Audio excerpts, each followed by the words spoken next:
All right, we are in business. Welcome to this final day in our first 5 days of the year, and basically trying to change people's preconceptions and preconceived ideas about how productivity and organizational strategies work for entrepreneurs.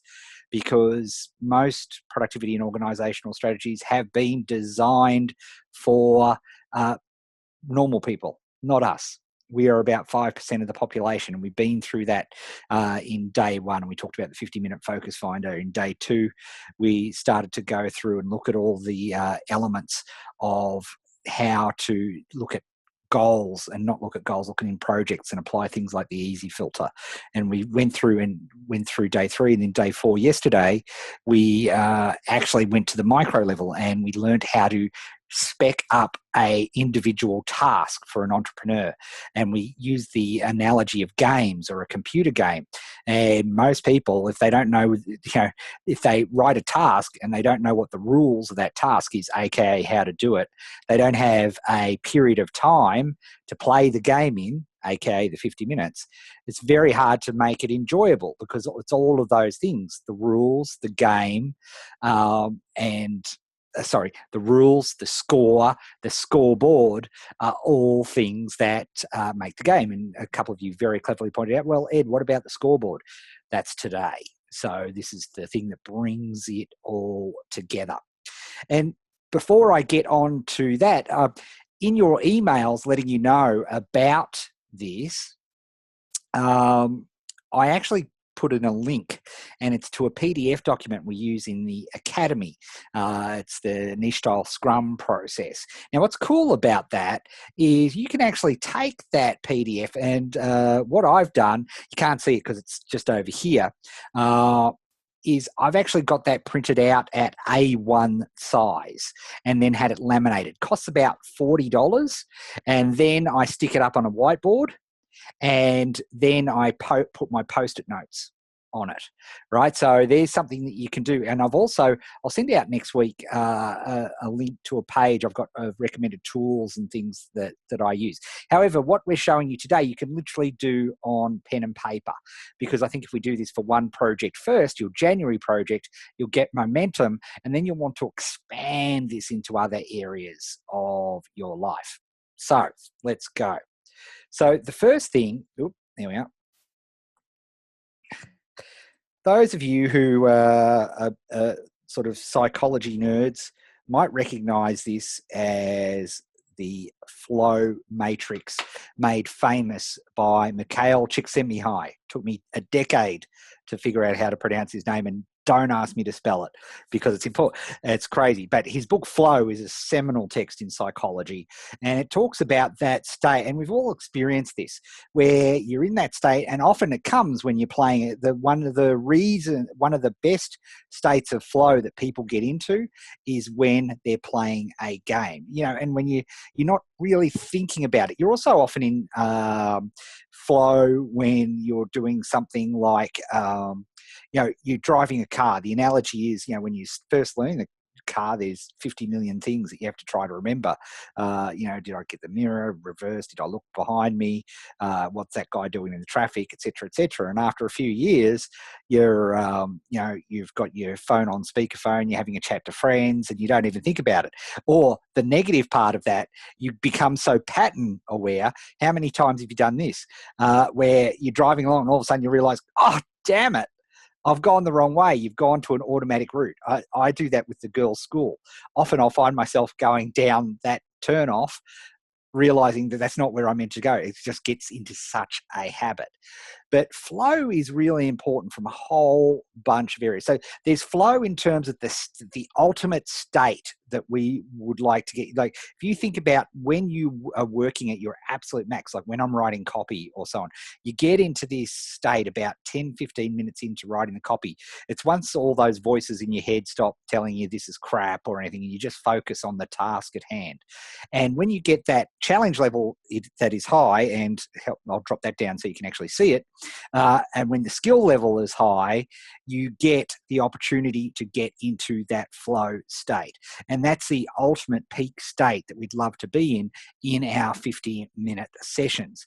This is particularly important for those of you who aren't able to do this stuff full time, or whatever you're working on that is your January project is not your main deal. It's not your 40-hour-a-week thing, right?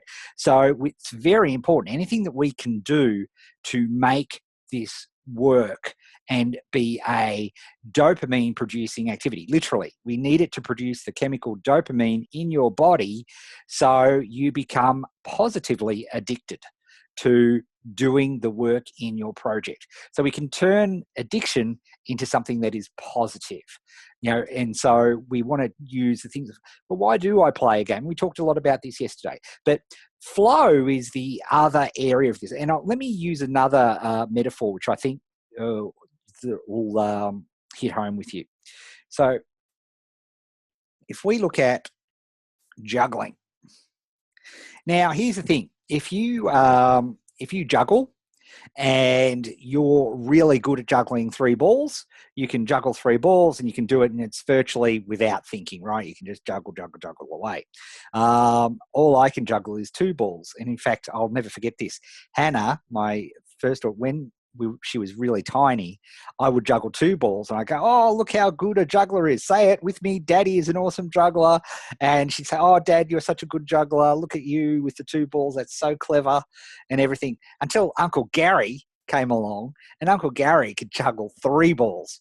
So screw you, Uncle Gary. He ruined my thing. And if I tried to juggle 3 balls, of course, when you're juggling and somebody throws something at you where if your capacity is 2 and somebody throws something else, not only does you can't take that 3rd ball, but if you're trying to juggle the 2 balls, what happens? They fall everywhere, right? It's not graceful degradation. It is catastrophe, right? Everything blows up. Well, guess what? That's what your project entrepreneurial life is also like. It's not a graceful degradation. Oh, I've got one more thing, I'll do that. When you're running at peak capacity, and let's face it, most entrepreneurs think they're failing, think they're weak if they're not running at peak capacity. I can't tell you the number of times Academy students have sent me an email apologizing, oh, I'm really sorry, couldn't turn up to training this week. I had my best friend's wedding in another state.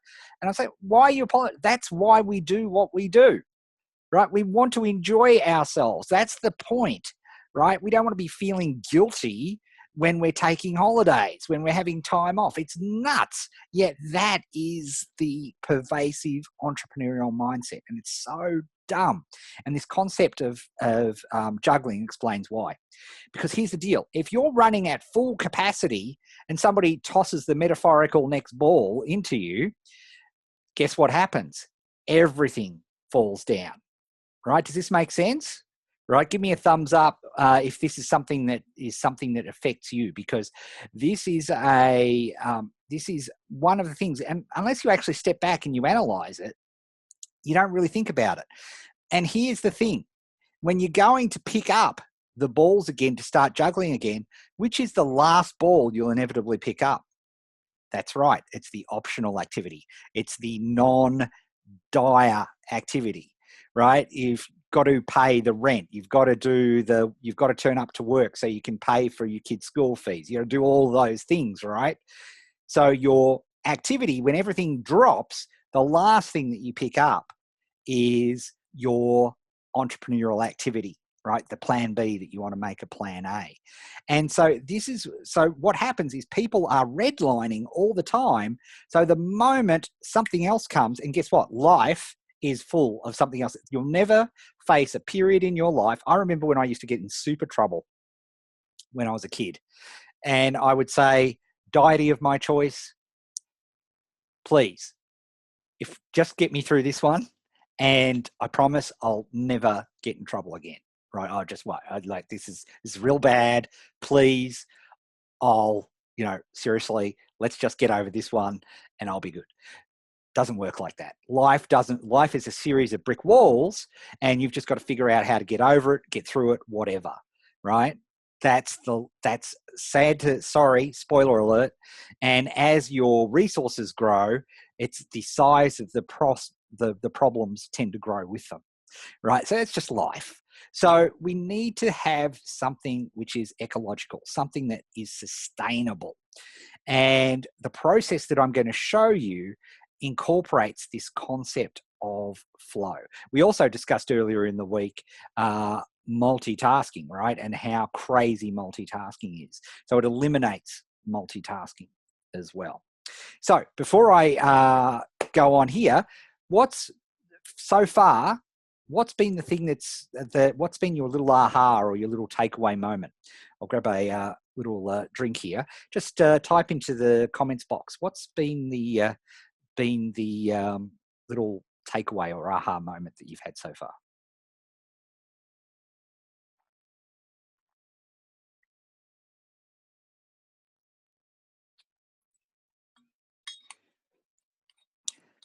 Oh, hi, Janine from Scotland. You know how to party on a Friday night.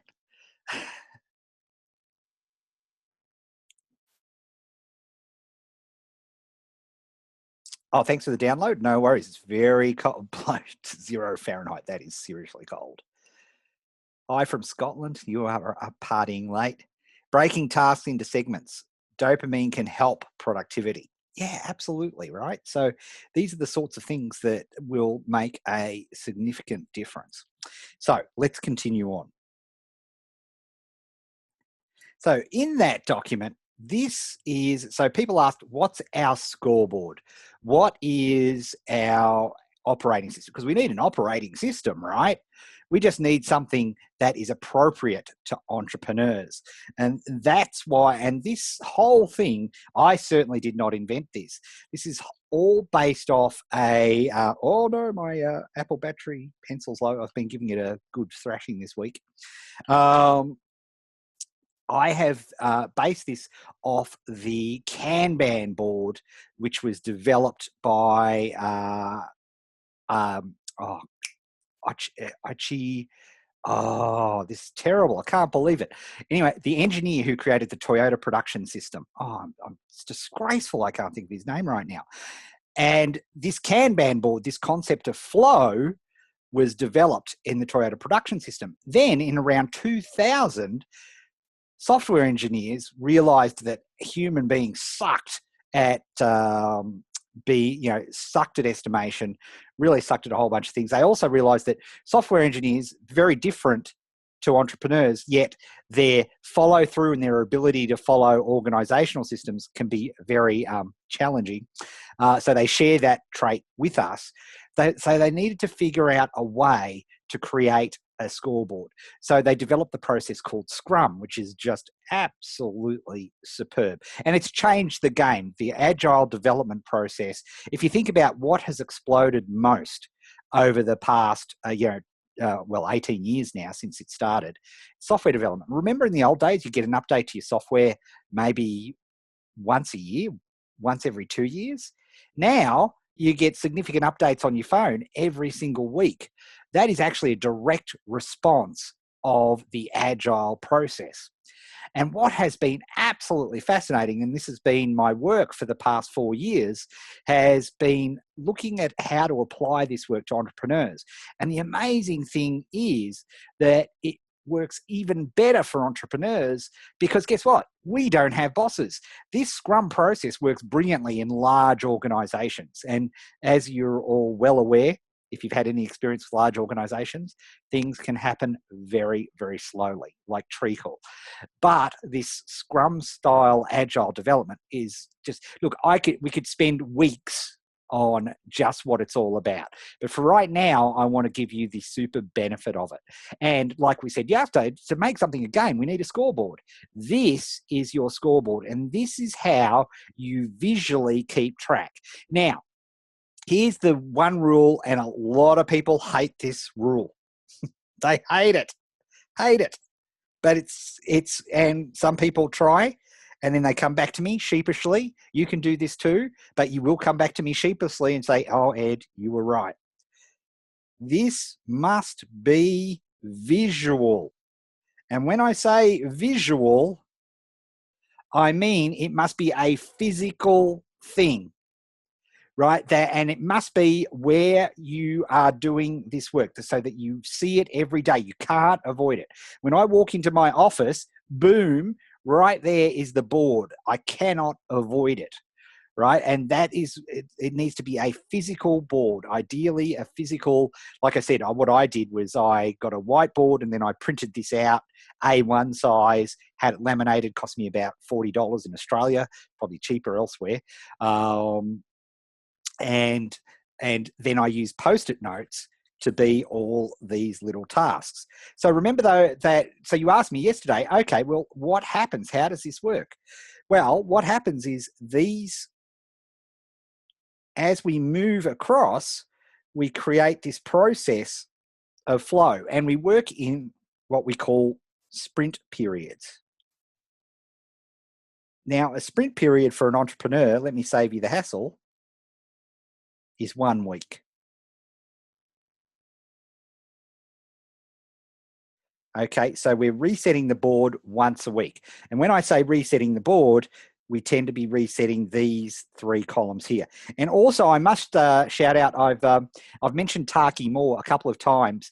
I used to use a different design for my Scrum board, but I found Taki's board to simplify it even further.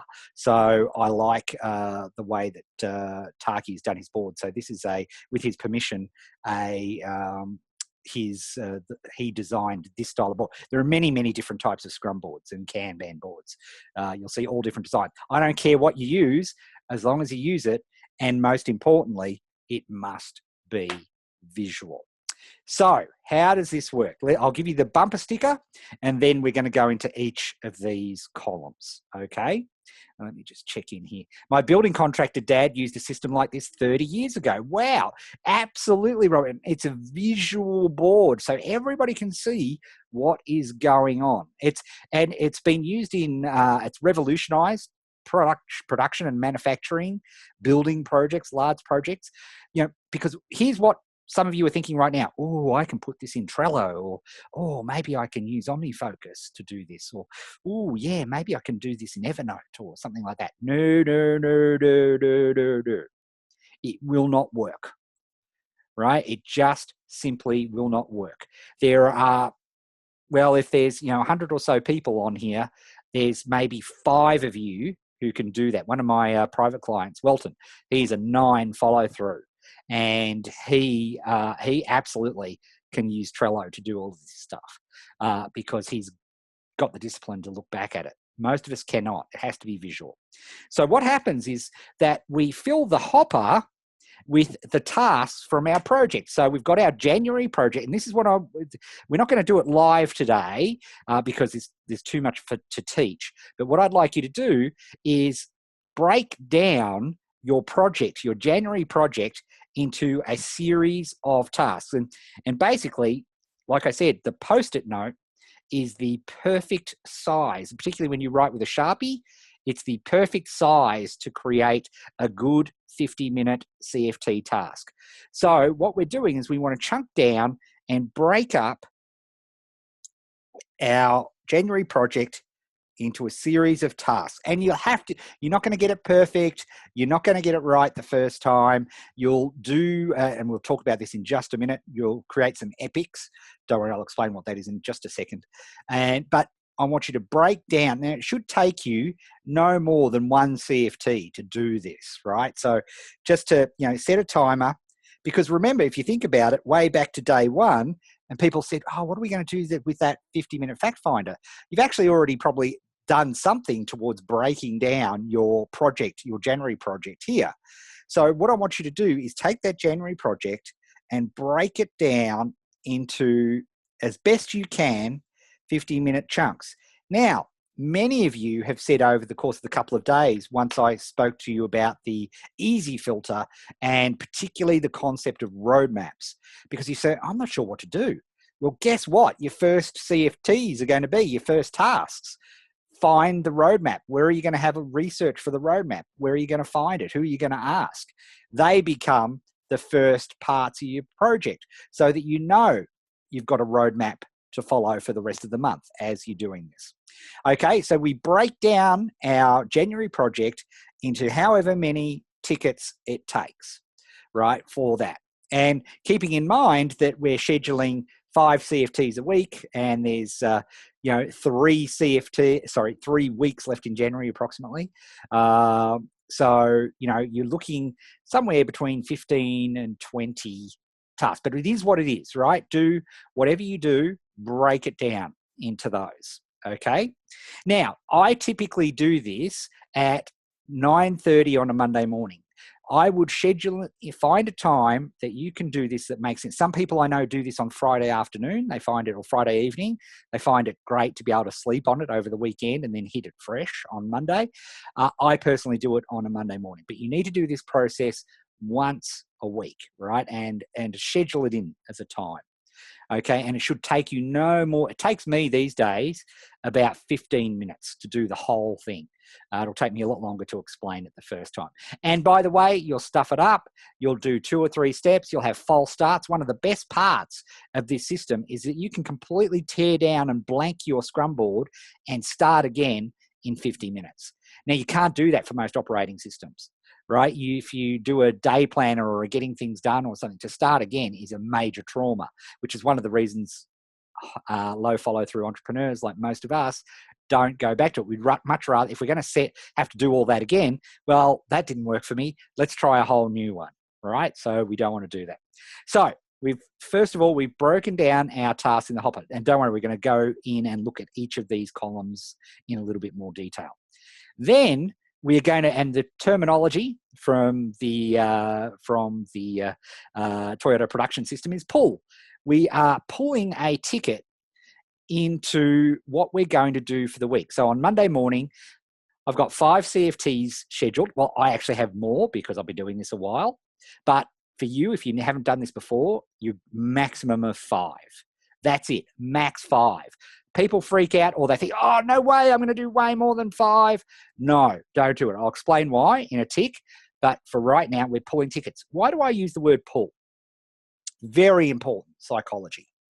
Because doesn't it feel like most of the time in your life, stuff's being pushed at you that you aren't, if you are not in control, what's happening? People are throwing you the juggling balls. You're not choosing to pick up the juggling balls and go, oh, I'm going to juggle these 3 balls. People are pitching balls at you and you're trying to juggle, and it's always the stuff that's coming from you externally, right?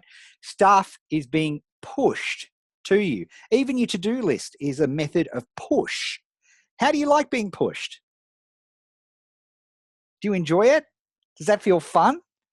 But what about when you're in control? What do you do when you're in control? You pull, you pick, right? So when you're in control, you say, I am going to work on this now. And how much better would you feel about the project you're working on if you are, to use the terminology, pulling the ticket and go, you know what? Here are the 5 most important things that I need to get done on this project. No Gantt charts, no waterfalls, no Project X type management. It's stupid, right? It doesn't make any sense. It's not necessary. You know what's important. And here's the deal. If you didn't know what's important, guess what? You haven't got a good roadmap. So you need to spend the first week of your project getting the right roadmap. Right? Does it make sense? But you're in control. You're pulling and choosing the tickets. I'll go into why we restrict it to 5 in a little bit. Then, once we've got our 5 tickets, for your next CFT period, remember people said and asked when we were talking about, well, how do I decide what to do? Guess what? You've got the 5 most important tasks here, and you choose out of those 5 which one you want to do, which makes the most sense to do now. How cool is that? Think about this for a second. And for you high quick starts out there, this is like me, this is crucial. How do we build in variety? Remember, process is death for quick start entrepreneurs. Anytime something becomes boring or rote or easy, we lose interest and we go and look at something else. Tragedy, right? This way, when we reach our CFT, because we've got our scheduled CFT, right, here we are, we've got 5 things to choose from. So instead of spending 20 minutes saying, oh, what am I going to do? What am I going to do? And then all of a sudden you're watching the surfing dogs on YouTube again. You've got 5. You just look at the 5. We never look what's in the hopper again until we start the next week. We never do that. So we've got 5, we pick one and we work on that. We work on that ticket till it's done, and then we move it into the done column. And the done column is perhaps the most important part of the whole thing for a bunch of reasons you probably don't expect. All right. So let's check in. Any questions here, or does that make sense to you? Just give us some thumbs up, or just let us know in the chat if that makes sense. I'll just check through the comments here. Oh, what file download? The file download is in the email I sent out. How do we use the sprint planner in today's file download? That is something that we do in the academy. Don't worry about it. Like it, absolutely following, good. Boom, pull versus push in your business. Absolutely.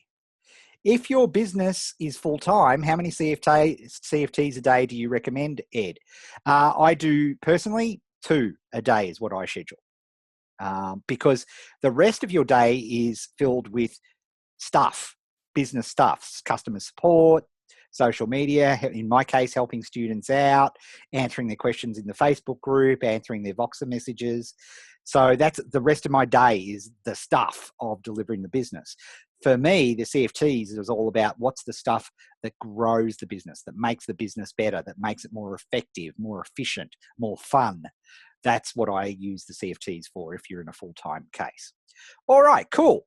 Let's break this down. Whoop. So the hopper.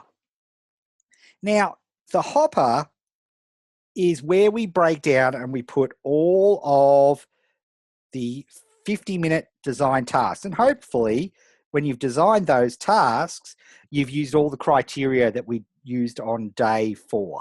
So we've looked at, will it be done in 50 minutes? What does done look like? We know what done looks like. We've examined the easy filter. Yes, we've got a roadmap. Yes, we've limited our choices. By the way, doing this process pretty much automatically takes care of limiting choices because you don't have to think about what you're going to do. You just go and do it. So you get rid of all of that mental anguish and burning that willpower by trying to decide what you have to do. It's pretty obvious what you've got to do, right? So that's another thing. So it's conserving your energy. What energy you have, it conserves. So it's very important. Now, so there's a couple of things. What you might find yourself doing. So classic. So if your project was to launch my new product. So one of the things you might have on here is write sales letter. And that's okay, in the hopper. So again, the hopper is the most, is just, I'll just flash back to the hopper just so you can see. This is where we dump all of the things that we need to do. However, what you need to understand is write sales letter here is an epic, what people in software development call an epic. In other words, there's no way you can complete doing a sales letter inside a 50-minute period or indeed even the week, right? So any of the tasks that you pull in to the ready column, the to-do column, right, of your hopper, the 5 that you're going to pick, it's very important that they are chunked down into 50-minute periods. So the equivalent would be, the chapters in a book. Writing the sales letter is the book, but chapter 1, chapter 2, chapter 3, chapter 4 are the actual tasks. So you've got to be very careful of epics slipping in to the to-do column. It's okay to have them here in the hopper, no problem. It's totally fine. But you've got to make sure, and this is one of the biggest mistakes people following the system do, the most crucial move in business is this move from the hopper into the to-do, what we're going to do over the course of the week, right? This line here is crucial.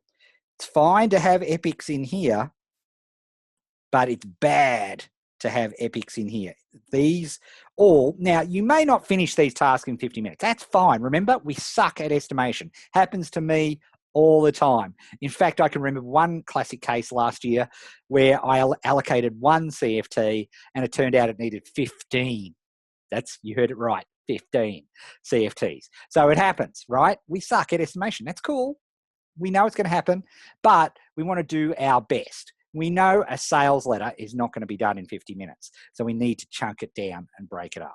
Okay. So this move here, this, in here, this move across here is absolutely crucial. It's the way you can set yourself up for a great week, or you set yourself up for a sort of enthusiasm deficit week. And we can't afford it. We can't afford enthusiasm deficits because for most people doing part-time, we need to keep our enthusiasm and energy levels up. And this is where we start to get to flow. Okay, let's keep going. Oh, wrong one. Sorry, we've got to go the 2. So the major key here, to quote DJ Khaled,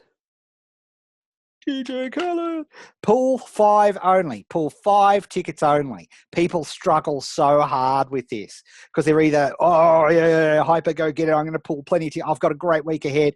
I'm going to pull plenty of tickets, right? What happens? Inevitably, you don't get them all done. And so when you're looking at the end of the week at your progress, when you're looking at your scoreboard, if you see a whole bunch of tickets still left in the to-do column for this week and not as many tickets in the done column this week, how does that make you feel? It makes you feel bad, right? But here's the thing. Your brain is so easily tricked. If we start with 5 and we get the 5 done, guess what? There's no law that says we can't add more into the to-do. If we find we've got more time, fine. But if we clear our 5, we've done what we wanted to do during the week. We have momentum. We feel really good. And when we get to the done column, I'll explain all of this. So this is the way we build flow. If you pull too many tickets and you're left with a whole bunch of stuff, you're starting the next week off on the back foot. Indeed, what I advise my academy students to do is if they have a week where they pull too many tickets, they have to halve the number of tickets. I don't allow them. So if they pulled 5 tickets the first week and they didn't get them done, I only allow them to pull 2 tickets in the following week, right? Because I want you to get on because your brain is so easily tricked. If it's these 2 tickets in the next week and you do those 2 tickets early, you get that dopamine rush. Boom, you've got it there. Because, and this is so important, this is brand new science as well. You only get dopamine, right? The chemical which makes us feel good, when you have a set expectation level for any task. You have an expectation level. You only ever get the dopamine rush if you exceed the expectation of that particular task, right? You exceed that expectation. This is the only time you get dopamine. Now, this explains a lot. This explains why, so many successful people seem to be so miserable, because they have such high expectations, they can't possibly meet them, right? So that's one of the huge problems. So when you can complete a whole bunch of tasks, but if your expectation was that you pulled 10 tickets and you wanted to complete 10 tickets and you only do 6, even though they may have been the most crucial, important things, you will not get the dopamine rush. You will feel negative. You will feel poor about that experience, even though you did 6 awesome things, because you set your expectation here and you only got here. No dopamine, no positive experience, no positive experience. Your brain says, this sucks. Let's find something else to do, right? It's pure chemical science. And this is what happens. We consistently set our expectations. And here's the real insidious thing, because every day on Facebook through ads and all of these things, you are constantly bombarded with Oh, look at me. I made $1 million a day. Oh, look at me on my rented yacht. Oh, look at me in my rented Lamborghini. Oh, look at me on my awesome thing. And so you're looking at all these things and mentally you're saying, oh my God, I suck. I don't have a rented Lamborghini. I don't have a financed boat. I don't have a mortgaged up to my iGirls 4,000 square foot home. I suck. I fail, right? Because that's your expectation level and you're starting out. So many people poo-poo the concept of making $1. And as I point out, took Richard Branson, well, $2 in pounds, right? So it took him 6 years to make his first pound of being in business. So, there's a lot of difference here, right? It makes sense. It makes such sense. And this expectation level, which is why it's so important to just pull 5 tickets. Because why 5? Because we scheduled 5 CFT sessions. If you can only if you've got a really busy week and you're traveling and so on, and you can only do 2 CFTs, then for goodness sake, only pull 2 tickets because you've only got 2 CFT sections. Once you get used to this, and this is what we do in the academy, you start to get a feel for your what we call cadence, right? The way that you work, because we want to get people in a nice cadence. We want consistency. We don't want work.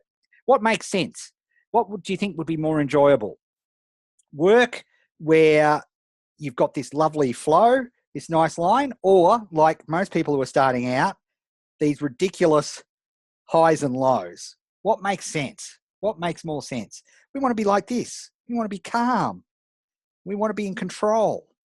We don't want to know we don't want to be psycho. It's no good. Doesn't make any sense, right? So this is why the 5, pulling 5 tickets is such a crucial thing. Does that make sense to everybody? Hit me with some thumbs up if that makes sense, and I'll just check the questions here. Thank you for the distinction between epic projects in the hopper versus bite-sized CFT-worthy tasks in the next week column. Explains a lot. Robin says, this is big. Mike, I lost your number. Call me. Hope that's not stalking. Tracy, exactly. Rented. Lal, yeah. Yeah, totally. Preach, Ed. It makes me feel like I'm way behind. Totally right. My daughter's trying to FaceTime me during a webinar.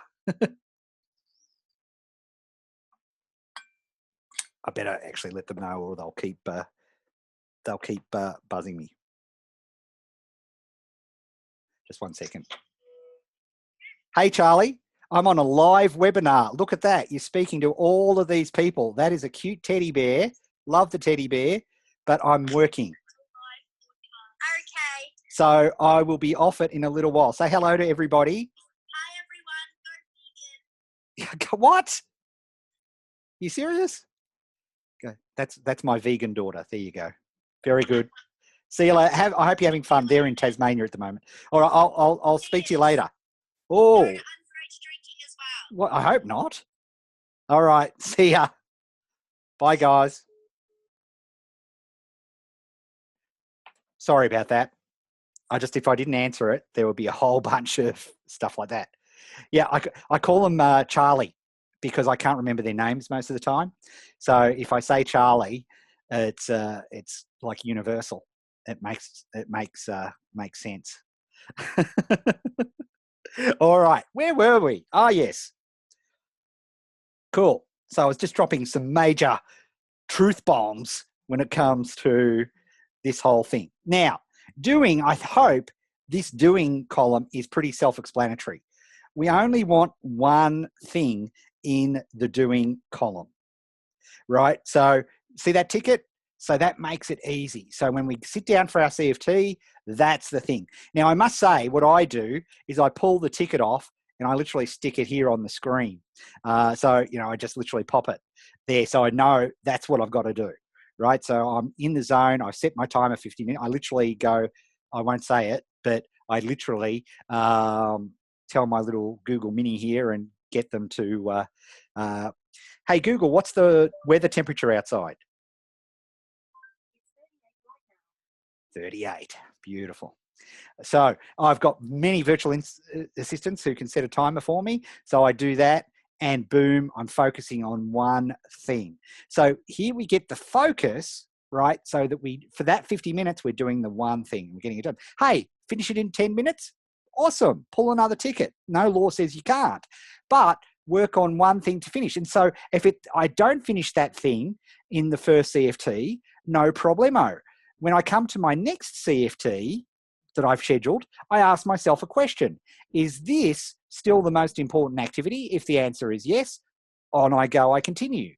Or I say, hey, has something else in my to-do column become more important? And if so, I swap the tickets. I put them back, right? So I swap them. So for us squirrel-based entrepreneurs, we don't feel trapped, because and I've tried this many times. I wonder if you have. I've tried scheduling out each day and scheduling out, and I feel horrible. It's just horrible to me. I don't like it, right? I know I've got to work, right? And I know I've got to do stuff, but I like to have this semblance, this feeling that I'm in control, even if I'm not. And this way, this scoreboard allows you to do that. So, but we want to work on one thing at a time. So you choose that thing and you focus on that thing. And if you didn't complete it, and you look at yourself, and actually we'll come back to that. We'll come back to retrospective. We'll come back. Okay, the done column, which I mentioned is the most important thing. At the start of the week, we started off with my favorite Czechoslovakian home girl, Bluma Zagurnik.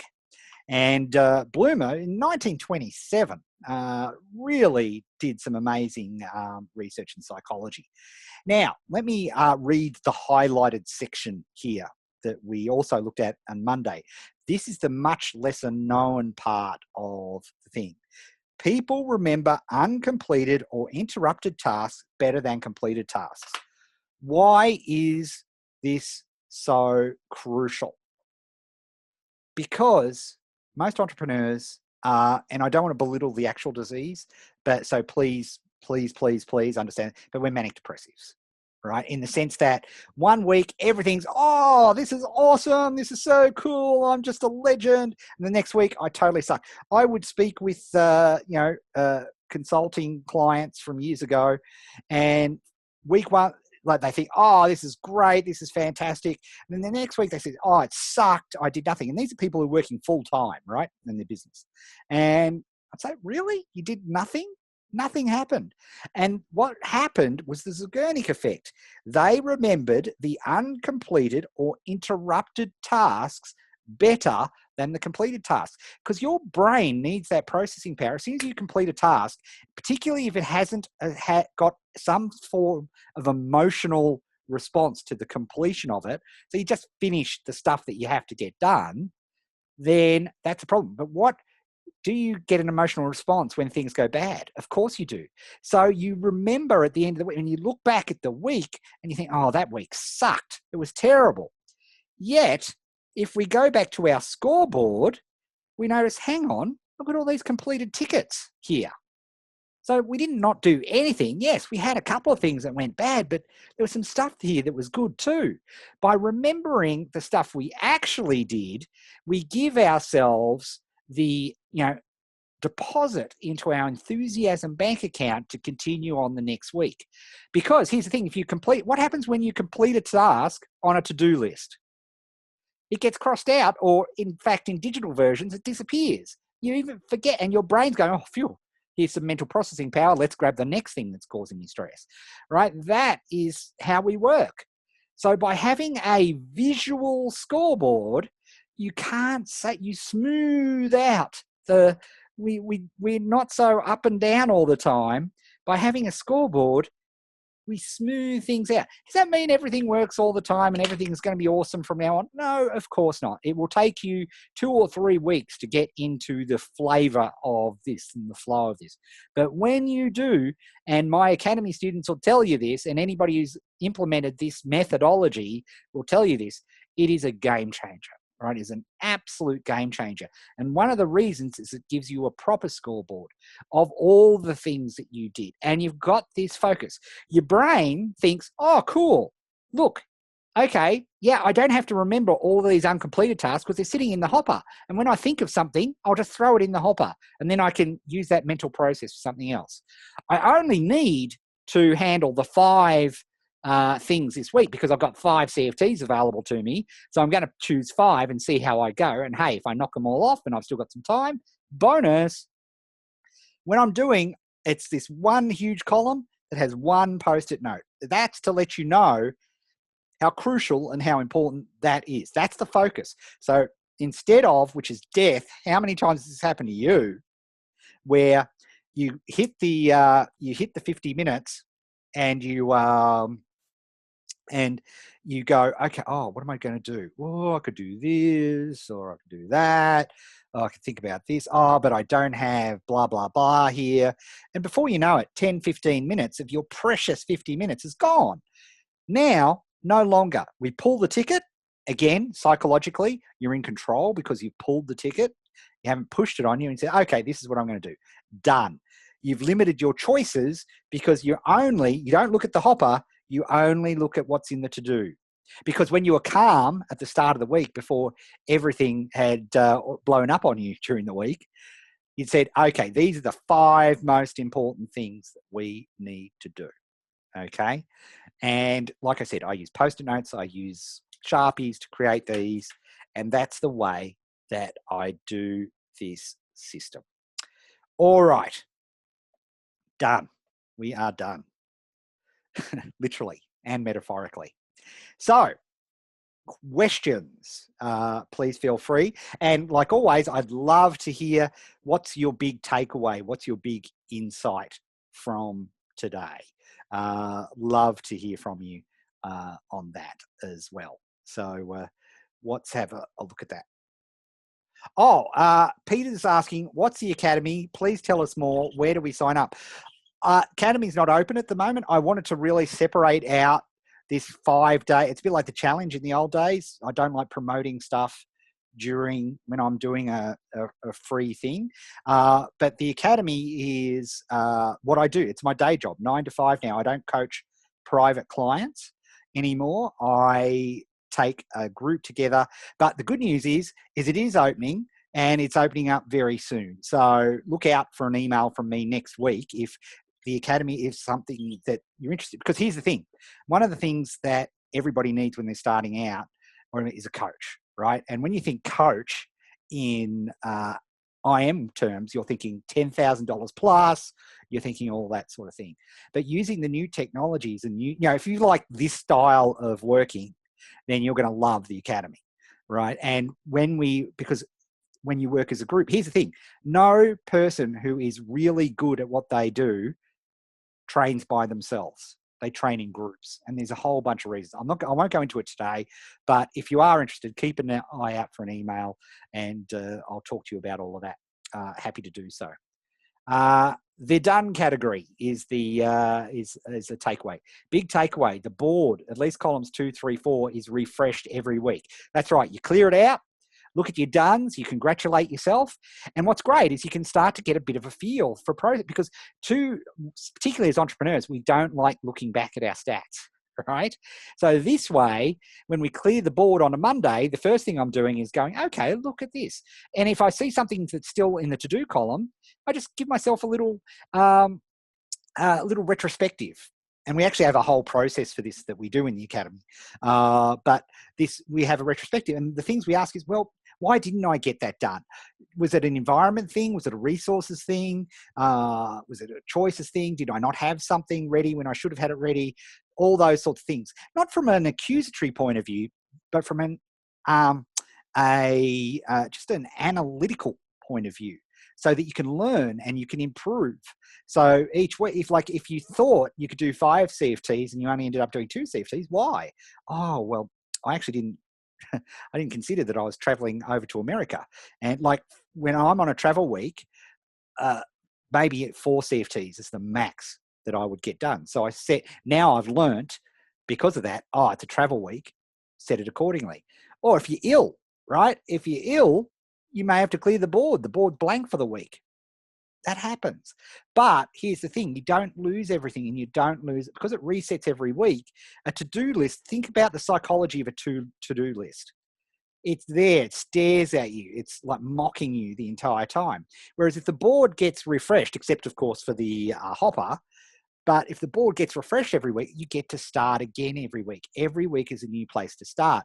And what's great about that from an entrepreneurial perspective is there are just times where, despite our best intentions, we get knocked out of whack. Or indeed, let me give you another example. This week, I did a full board blank and reset because I came back from holidays. Often when I've traveled overseas on a trip, speaking at a conference or something like that, I will do a complete board reset just to get back in the flow. And that's one of the important things. For an entrepreneur, we need the ability to reset this board quickly. You can reset a board quickly in 10 minutes and be back on the saddle again. And some of you will fall off, get out of the habit of it. No big deal. Very easy to start again. And that's what's so important about this thing. But I've got to emphasize, it must be visual. It's got to be visual. Let's have a look here. Big takeaways, new format for the Kanban board, benefit of the done column to combat Zeigarnik effect, and how to pronounce Michaeli, chick sent me high. Yeah, chick sent me high is the way that is the little mnemonic that you have to use. It took me 10 years to figure it out. Do your undone tasks get pushed back into the hopper each week? Yes, they do. If they're not done, they get reset back into the they get reset back into the hopper. Often what I'll do, because you've got to ask yourself, what are the 5 most important things? Your priorities might have changed. So yes, they go back into the hopper and you look at them again in the context of that. Now, what some people do is they tend to put the more high priority tasks at the top of the hopper, and then the lower priority tasks for the project at the bottom of the hopper. And for a lot of you who are starting out, not necessarily, academy students who are working full time may well have 2 or 3 projects going on in the same board, right? Because they're full time. If you're starting out doing this, notice how I've been talking about project. I've been singular. Just use the board for your singular project for January and see how you go. Keep it small and then expand out. Start adding things in, right? And doing it that way. How do I handle reoccurring tasks, Ed? If they're reoccurring, they're not a CFT, right? They're just a process that needs to be done. So some people do this in different ways. Sometimes they'll put a little Post-it note at the bottom of the doing column, just like a little checklist of, hey, have I checked this? Have I checked this? Have I checked this? Or they've used, me personally, because I set them up as reminders, because I need that ping on the phone to remind me to go through the Academy Facebook group and answer everybody's questions, check Voxer and help them out with their voice responses, those sorts of things. They're ritual things that I need to do Monday to Friday. So I actually set bell-based reminders for those. I don't put them on the Kanban board. But I do know some people, there's no law to say you couldn't draw a line at the bottom for specific recurring tasks. Another thing that you can do, if it's a super important task, if it qualifies as a CFT, then you can always redo the ticket, right? And you can drop the ticket across and you can tick it to show that you've done it 2 or 3 times. That's something that people do. I don't mind, but recurring tasks, if a task is recurring, that means it's a process in your business or whatever project you're working on. So by its definition, it's not a CFT type task. It's a process task. And ultimately, when we hit our $10,000 a month, any process tasks, the way you go from 100,000 to $1 million is by saying, you know what, that's a process task. I'm going to get somebody else to do that on Fiverr for $20 a week, right? So you free up more of your time for the things where you add value. Hey, Ed, says Greg. Is there a question there, Greg? Do you know some good sources for roadmaps? Well, I think I mentioned this yesterday and I'll mention it again here today. I think that would be a really fun workshop to do. on how, because the answer is it depends. It really depends on what you're doing. But there is a protocol that I use to figure out how to find a good roadmap. So there's a set of filters. So what I thought I'd do is in the next couple of weeks, I'll just email that out to everybody and we'll do another session like this on how to find roadmaps.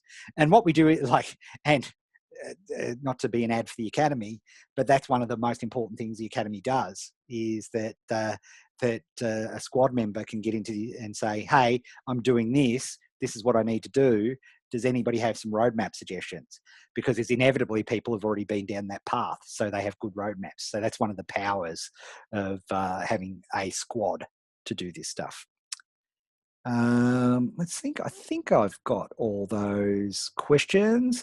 What does CFT stand for? That's critical focus time. It's that 50-minute period of time where we take away all distractions and everything and we focus on the one task.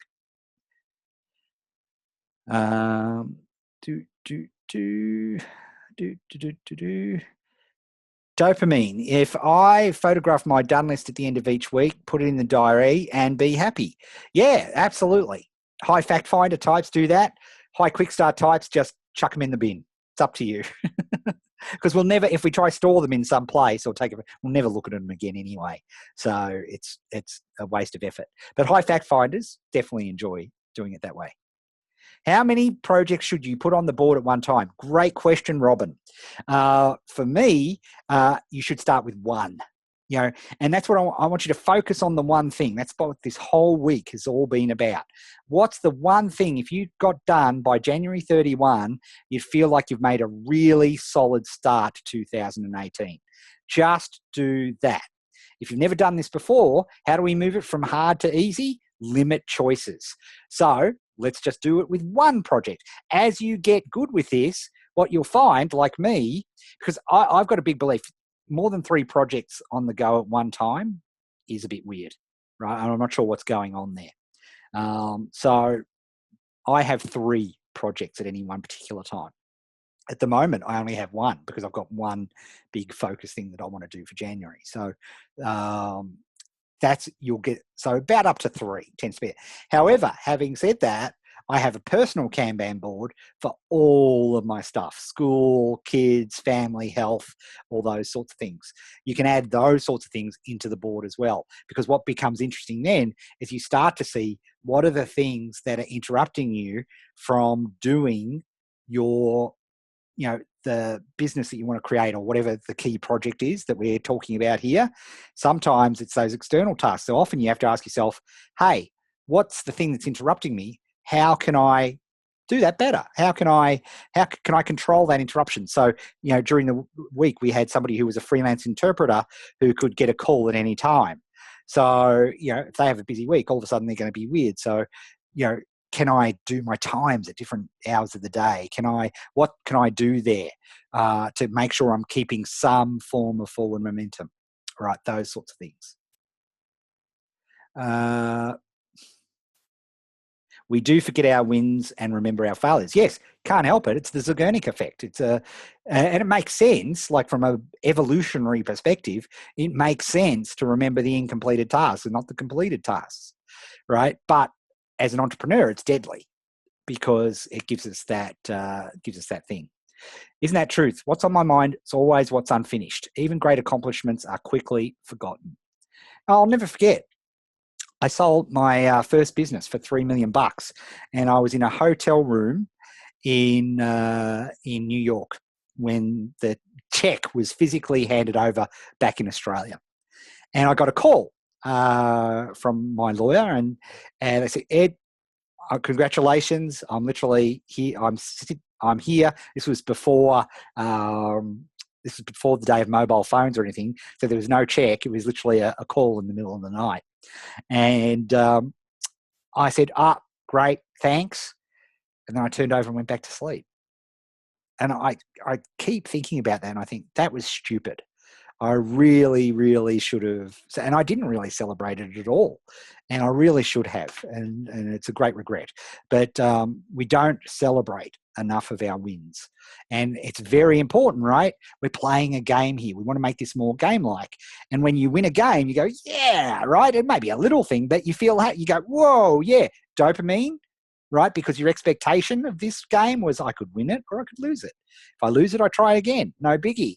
But when I win it, bang. You can't have any more expectation of a game than to win it, which is why games are so addictive, because if you win the game, you get that dopamine rush, right? Because your expectation, you can't have any more, you can't more win a tennis match. You can't more win a computer game, right? Actually, some tasks you can, but that's a different thing. But for the purpose of this analogy, right, you can't more win a test match. You can't more win a squash match.